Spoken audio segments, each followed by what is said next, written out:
internautes de MCTV, BNDB TV. Nous sommes en direct de Dubaï. Aujourd'hui, nous allons parler de la religion avec le pasteur Eglo Minga, un pasteur qui s'est installé ici à Dubaï. Il a sa propre église et il s'est réuni 2 fois par semaine au Paris Central Hotel. L'église s'appelle Faith Tabernacle. On va recevoir l'homme de Dieu aujourd'hui.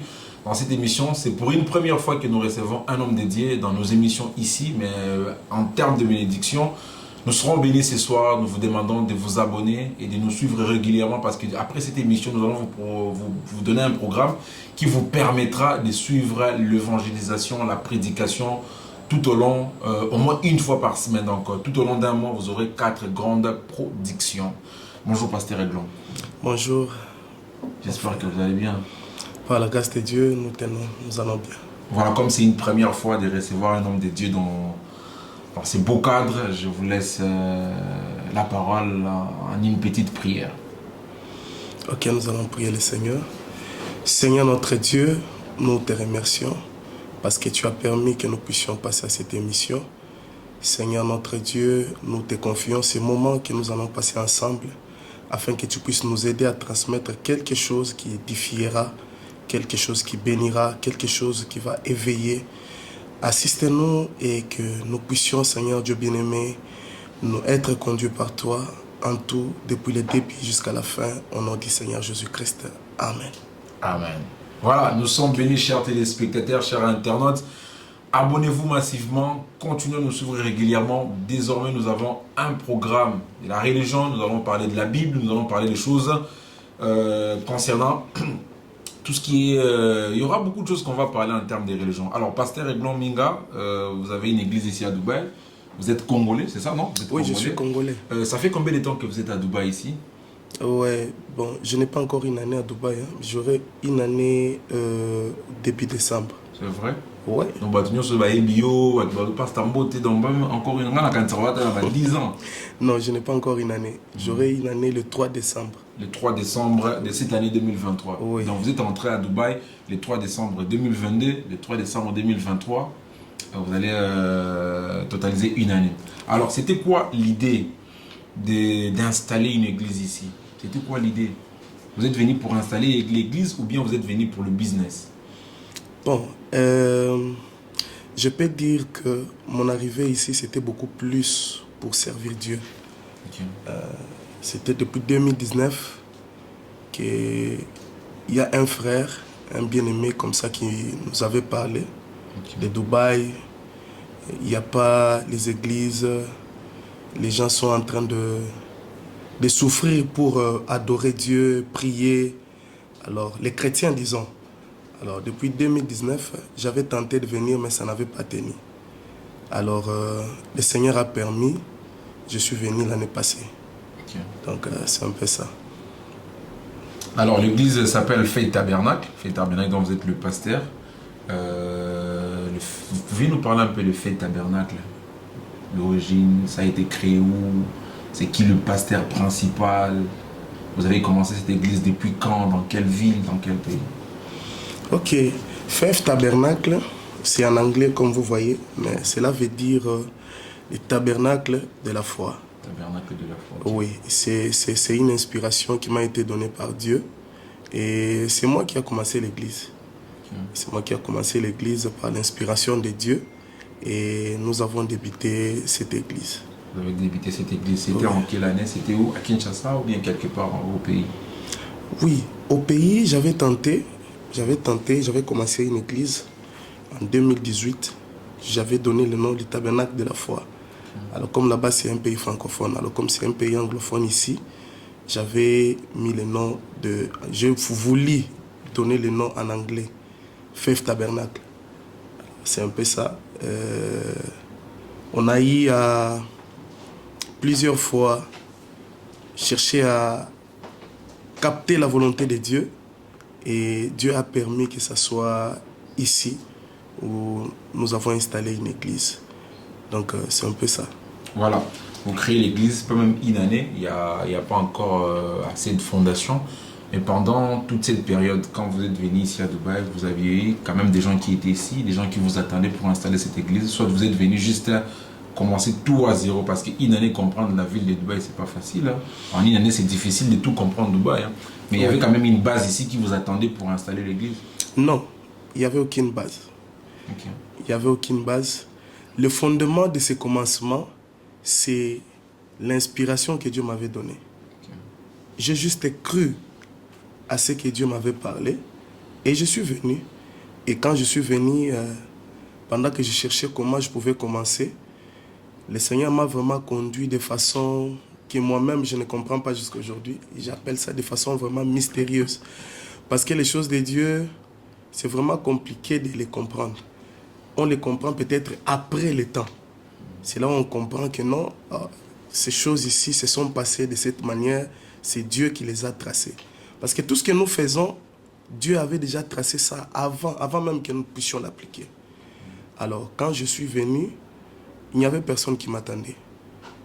J'ai juste cru à l'appel que Dieu m'avait donné et j'ai commencé à chercher où est-ce que je pouvais commencer. C'était un peu compliqué, c'était un peu difficile. Mais j'ai juste prié Dieu, j'ai demandé au Seigneur, si c'est toi, si ça vient vraiment de toi, permets en sorte que la chose puisse bien se passer. Et le Seigneur a permis que ça puisse se passer de façon où moi-même je ne m'attendais pas. Alors je cherchais la salle, pour dire vrai, je n'avais même pas ces moyens-là pour devoir payer cette salle-là. Je n'avais pas ces moyens-là. Et je suis allé trouver une salle dans un restaurant d'un monsieur, un Camerounais. Il avait un espace VIP qui pouvait contenir au moins 30 personnes. Alors il a proposé qu'on puisse commencer à payer 100 dirhams par heure. 100 dirhams par heure, oui. À peu près $30. Oui, pour moi c'était la main de Dieu parce que c'était impossible. On n'avait pas assez de moyens pour avoir une salle où on pouvait commencer à payer beaucoup d'argent, comme vous connaissez. La salle à Dubaï, un culte, c'est à peu près 1000 dirhams. Okay. C'est à peu près 1000 dirhams. Alors, c'est comme ça que le Seigneur nous a donné cet endroit-là. Nous sommes allés là-bas, on a commencé. Et j'ai commencé l'église là-bas. J'étais avec mon épouse, avec mon beau-frère. Et il y a eu un frère que j'avais rencontré ici à Dubaï. Alors, le frère m'avait vu, il était chez lui au balcon. Tu ne connaissais pas avant. Okay. Et pendant qu'il était chez lui à la maison, il priait avec sa famille. C'était un dimanche. Et après la prière, il a senti quelque chose lui dire d'aller au balcon. Allez, quand il est arrivé au balcon, selon son témoignage, il dit que la voix lui a dit « Va vers cet homme-là ». Ça lui a pointé là où j'étais en bas. « Va vers cet homme-là, il va t'aider ». Et sa femme lui dit « Mais oh, jusqu'à ce que tu descendes là en bas, est-ce que tu vas toujours trouver cet homme-là, cet endroit-là ?» Il lui a dit « Ok, toi tu vas commencer à observer, moi je prends les ascenseurs, je pars seulement ». Et il est venu vers moi. Quand il est venu vers moi, il m'a parlé « Vous êtes Congolais ?» Tout ça, je dis « Oui ». Et après on s'est échangé les contacts. Et je suis parti. Et on a commencé à parler jusqu'à ce qu'il m'a dit ce qu'il avait vu, tout ça. Et quand j'ai commencé l'église, j'ai commencé avec ma famille et sa famille. Okay. Là, la salle juste pour votre famille et sa famille. Vous étiez en contact avec la diaspora congolaise de Dubaï pour les tenir informés qui dites aux autres Congolais qui sont côté au-dessous de Bani Église, Fef Tabernacle. Bon, Natika Obeng Samoutoute, hein. Soit en termes d'information, dans le groupe WhatsApp, même sur la diaspora. Non, non. Moi, message à information. Non, non. Information, c'est quitté. Information, c'est quitté. C'est quand tu as quitté ndeko, tu bandi, na bandi église, tu as quitté famille, nangala famille naie. J'étais avec ma femme, mon beau-frère et ma fille. C'est une fille qui aura bientôt 3 ans. Et le frère a 4 enfants. Et on a commencé l'église. C'est comme ça qu'on a commencé. Voilà, c'est comme ça que l'église a commencé. Fef Tabernacle, vous tous vous priez les dieux d'Abraham. Aujourd'hui, nous voyons, vous avez ramené ces projets, cette initiative ici à Dubaï. Nous ne savons pas si réellement il y a certaines personnes aussi, des branhamistes qui ont déjà installé le même projet que vous ici à Dubaï. Ou bien vous êtes le premier, ou bien vous avez suivi, pas suivre, mais vous avez rencontré d'autres branhamistes qui ont déjà leur propre église ici à Dubaï. Bon, il y a des frères aussi qui se réunissent aussi ailleurs, ils sont là. Depuis longtemps, avant vous? Oui, il y a des frères qui sont là, qui se réunissaient aussi avant, mais il n'y avait pas de pasteur. Ok. Bon, les frères se réunissaient sans pasteur. Oui, Ok. oui, il n'y avait pas de pasteur. Mais quand j'avais commencé, Dieu a fait aussi qu'eux aussi, ils ont eu un pasteur après. Ok.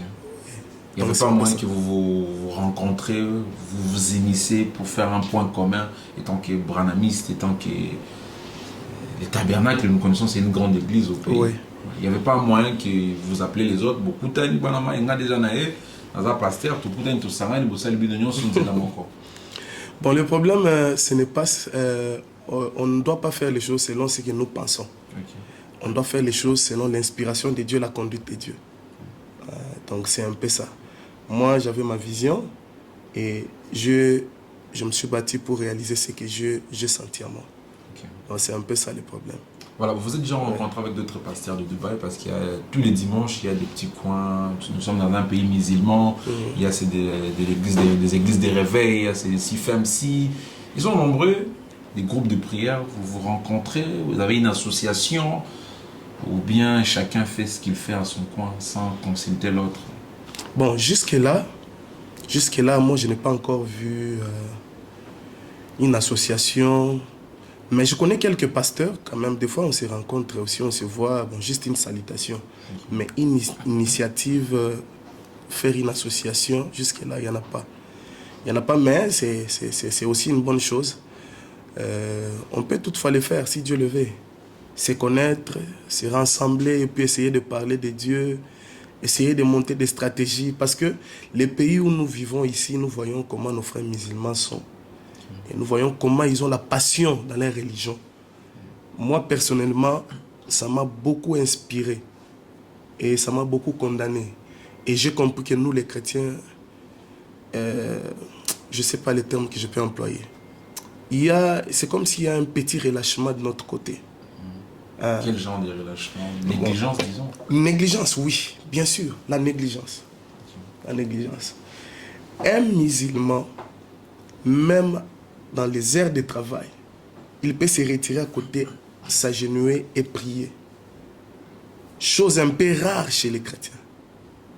Et chez les musulmans, c'est 5 fois la journée? Oui. Vous voyez, et chez nous, les chrétiens, c'est un peu compliqué. Vous voyez, une fois là, nous étions en train de chercher à acheter la marchandise dans une des maisons, un magasin, au moment du Ramadan. Et le musulman, quand il a vu l'heure de la prière arriver, il nous a chassés. Il a dit non, gardez votre argent, moi je dois d'abord aller prier. Ça m'avait beaucoup interpellé. Et je me suis dit, ça m'a encore encouragé, ça m'a encore inspiré à chercher à motiver les gens à prendre au sérieux la religion ou la vie chrétienne. Ok, à prendre au sérieux la religion ou la vie chrétienne. Alors, vous allez vous adresser aux téléspectateurs, vous avez un message parce que ça commence, peut-être prochainement vous serez celle sur ces plateaux, c'est un numéro 0, un premier numéro.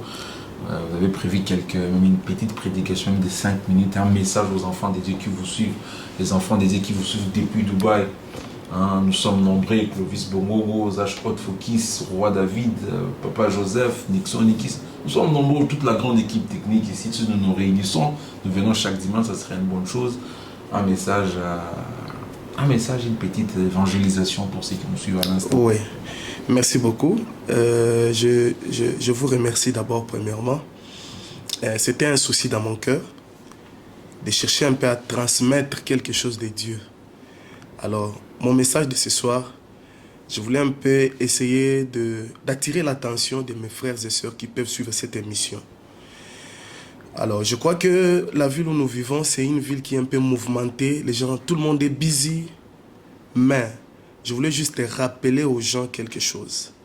Je sais qu'il y a beaucoup de gens qui ont quitté les pays chrétiens, nombreux, arrivés ici, plusieurs ont rétrogradé. Alors, j'ai un petit message que j'aimerais lire dans Matthieu chapitre 6. Matthieu chapitre 6, je crois le verset 33. Ce sera le message que j'essaierai de donner un peu au peuple de Dieu ce soir. Et je crois comme vous nous avez donné l'espace pour commencer à parler à Dieu, parler de Dieu, pardon. Nous allons devoir commencer à aider les peuples de Dieu. Alors, je crois que, excusez-moi pendant que je suis en train de chercher comment essayer de lire ça.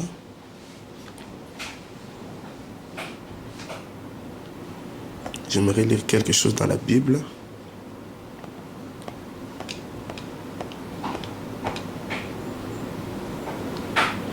Matthieu chapitre 6, verset 33. Écoutez ce que Matthieu dit. Et cela s'adresse à tous ceux-là qui nous suivent. La Bible dit ceci. Cherchez premièrement les royaumes et la justice de Dieu, et toutes ces choses vous seront données par-dessus. Alors, qu'est-ce que je voulais dire par là? Nous sommes dans le business, nous sommes dans les affaires, nous sommes en train de faire tout ce que... Chacun cherche un peu le moyen de survivre, d'aider la famille, d'aider les enfants. Mais n'oublions pas, nous pouvons tout chercher, mais après cette vie, il y a une autre vie. Si vous n'avez pas le royaume, après cette vie, où est-ce que votre âme va aller? Alors, mon message de ce soir, j'aimerais simplement dire aux gens, cherchons premièrement le royaume de Dieu et sa justice. Et toutes ces choses que vous avez besoin vous seront données par-dessus. Alors, donnez à Dieu la première place et le reste des choses que vous avez besoin vous seront données facilement. Donnez d'abord à Dieu la première place. Vous voyez, quand Dieu a envoyé Élie chez la veuve de Sarepta, la femme là était veuve. C'était au moment de la sécheresse. Je crois qu'il y a beaucoup de lecteurs de la Bible. Au moment de la sécheresse, Dieu envoya son prophète vers cette femme-là. Et quand il est allé, je crois que c'est dans 1 Roi chapitre 17. Dans 1 Roi chapitre 17. Alors, Élie arriva là et il dit à la femme, ne crains point, va, fais d'abord, prépare d'abord pour moi. Vous voyez, Élie représente l'homme de Dieu et les hommes de Dieu représentent Dieu. Alors, Dieu a demandé à la femme de donner d'abord à Dieu la première place. Et c'est ce que je voulais demander à tous mes frères qui vivent à Dubaï. Vous pouvez faire tout ce que vous voulez, mais avant n'importe quoi, donnez d'abord à Dieu la première place. Et vous verrez que les choses marcheront bien. Je sais, il y a beaucoup de gens ici, il y a des jeunes gens. Les gens sont dans les qui cherchent. Ils sont en train de chercher les moyens de survivre. Il y a même d'autres qui cherchent les moyens de voyager ailleurs, aller peut-être en Europe, au Canada, partout ailleurs. Mon message, c'est seulement de vous dire, cherchez premièrement les royaumes des cieux. Et après ça, toutes choses vous seront données. Quand la femme là qui était veuve, Dieu savait que cette femme là était pauvre, elle était veuve. Mais il a dit à l'homme de Dieu, va d'abord vers elle, qu'elle puisse d'abord préparer pour toi le pain, que toi tu manges d'abord le gâteau, et après, le miracle suivra. Alors, si cette dame-là n'avait pas obéi à la voix de Dieu, elle n'aurait jamais eu tout ce qu'elle a eu pendant le moment de la période de la sécheresse.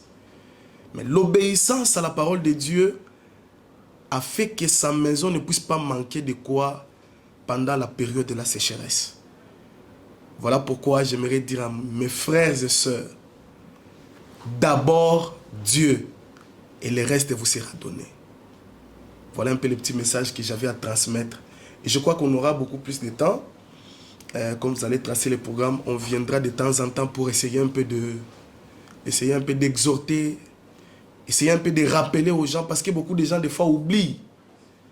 Dieu a déjà fait beaucoup de choses pour toi. Arriver ici à Dubaï aussi, ce n'est pas facile pour tout le monde. C'est la grâce de Dieu qui t'a fait arriver à Dubaï. Alors, après avoir été arrivé à Dubaï, comment est-ce que tu mènes ta vie? Comment est-ce que tu marches? Qu'est-ce que tu fais avec tout ce que Dieu te donne? Voilà mon message. Comme c'est une première, je demande seulement et je dis seulement au peuple de Dieu, mettons Dieu à la première place. D'abord Dieu.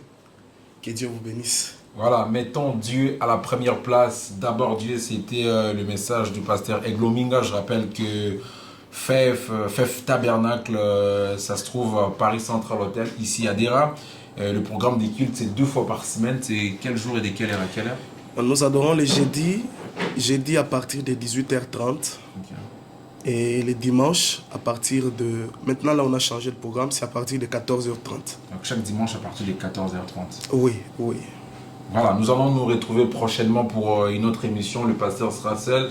Vous allez les retrouver désormais sur notre chaîne de télévision 1 fois par semaine pour des grandes évangélisations, pour des grandes prédications. Merci beaucoup, pasteur. Je ne sais pas si vous aurez un autre message à passer au peuple, un dernier message de rendez-vous à vos fidèles chrétiens de Dubaï.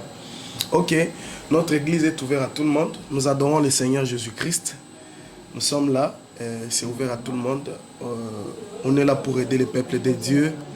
Ceux qui ont des soucis, ceux qui ont des difficultés, ceux qui ont des problèmes, ceux qui ont besoin d'assistance, ceux qui veulent vraiment confier leur vie au Seigneur pour que Dieu puisse les guider, nous sommes disponibles pour les aider. Comme je disais au début, la première des choses pour laquelle je suis venu à Dubaï, c'est de servir le Seigneur et d'aider le peuple de Dieu. Donc voilà un peu le message que j'avais à donner. Voilà, merci chers internautes, merci chers téléspectateurs. On avait reçu le pasteur Eglominga, il est le pasteur du FEF Tabernacle ici à Dubaï. Merci de suivre tous nos programmes, on se retrouve à une prochaine occasion.